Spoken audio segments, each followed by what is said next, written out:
Medicine is an unpredictable field. There are times when the anticipated result and the final result may not be the same. There are also times after a successful intervention, complications occur. Doctors ask and feel, is complication negligence? Doctors wonder, what is the criteria based on which a doctor is held negligent or not negligent when complications occur?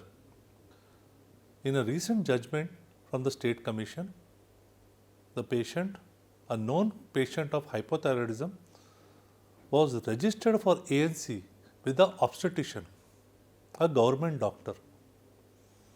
At term, the patient was admitted in the nursing home for a cesarean section and a tubal ligation. The cesarean and the ligation was performed successfully. The same day night, the patient had hypotension and had reduced urine output. The obstetrician managed the patient successfully, conservatively. The next day morning, the patient was transferred to the district government hospital and admitted in the ICU. The patient was kept in the ICU for 4 days. After that, the patient was transferred to another hospital for better management.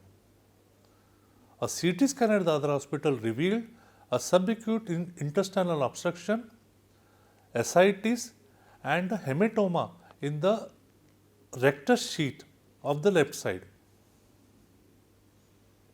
A laparotomy was performed, the appropriate treatment was given, and after a stay of 47 days in that hospital, the patient was discharged.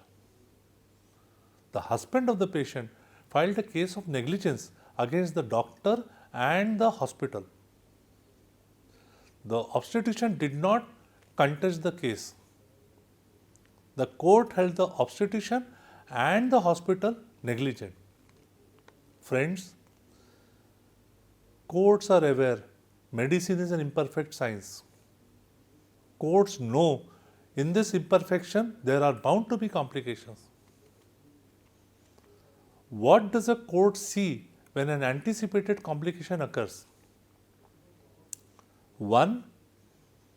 The court peruses medical record to see whether the patient or the relatives have been informed in advance the possibility of a complication occurring in an anticipated complication. 2. The courts look at what arrangements have been made by the doctor when the complication occurs to handle the complications.